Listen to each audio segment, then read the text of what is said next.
You're watching Fugitive Red-Eye, and welcome to another manga review. Today I'm reviewing the obscure Go Nagai manga, Omorai-Kun. Now, Omorai-Kun is something I don't think I've seen any other reviews for posted on YouTube. The closest thing I've seen to anyone else reviewing it is, in one of his videos, the anime hero said that Omorai-Kun was one of the worst mangas ever written. So, of course, naturally, I had to read it. Now, Omorai-Kun is about a group of filthy beggars, and it's a comedy. It's a shonen comedy, with the main jokes being the beggars are so stinky and so germ-ridden that they're constantly accidentally killing people because of the various diseases they have. Other than always killing people, they're also doing all sorts of really gross, disgusting, gross-out humor. It starts out pretty tame with, like, fart jokes and stinky jokes and things like that, but in the later chapters, it gets really fucking disgusting. They have things involving eating shit and drinking piss, swimming in the sewer, making rice balls with cockroaches in them. It gets pretty gross towards the end. It follows three main beggars. There's Kojiji, who's an old man who's 70 years old and has been a beggar most of his life. And then there's a chick named Omiko, who is either in her late teens or early 20s. And of course there's Omori himself, who I think is supposed to be 10 years old, and I base that solely on a line of dialogue in the final chapter. There's not much else to the plot other than, like I said, it's gross out humor and people constantly being killed accidentally. Omori himself is a kind-hearted and caring individual, but he's just always accidentally killing people because of his germs. There also does get to be a fourth beggar later on named Hiyako, or they call him Yako for short. I disagree with the anime hero. I honestly don't think it was one of the worst mangas ever written. It's definitely not Go Nagai's best, and I'd say it's one of his worst, per se. I still enjoyed it, and let me explain why. This is one of the stupidest things I have ever read, and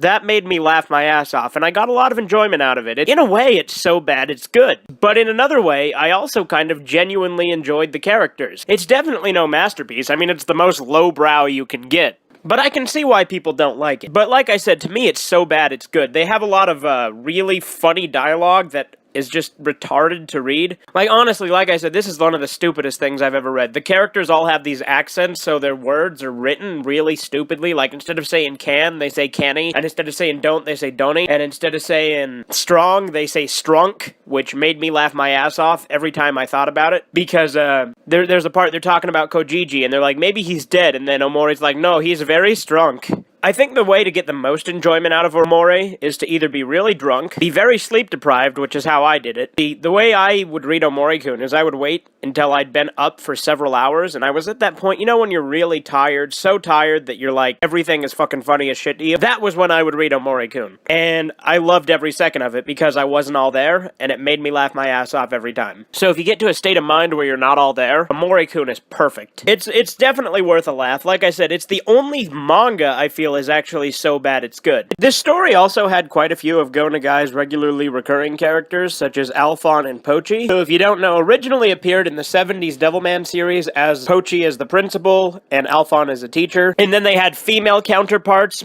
Principal Pochi and another Alphon teacher in Cutie Honey, but this time as female versions. And then they've also appeared in various other things. But Alphon and Pochi do appear as beggars in Omorai-Kun as well. Plus, Go Nagai himself appears several times throughout to talk about how what he's writing disgusts even him. It's pretty funny. It's funny because, you know, everything else Go Nagai has done, I've usually liked. I didn't like Hanape Bazooka, like at all. I'd honestly say Omorai-Kun is considerably better than Hanape Bazooka because Hanape Bazooka just pissed me off. Whereas Omorai-Kun, it made me laugh, and I enjoyed it, and I'm glad I read it. It's not for everyone, but if you like gross out humor and you like stuff that's so bad it's good, I recommend reading it when you're very tired or just not thinking clearly. It's much more fun that way. Also, I do want to mention when I was streaming Legend of Dynamic Goshuden, Omori is in that game, but I thought he was an old lady when I first saw him, so I referred to him as an old lady. He's not, he's a 10-year-old kid. But anyway, this has been Fugitive Red-Eye, and you have a great day.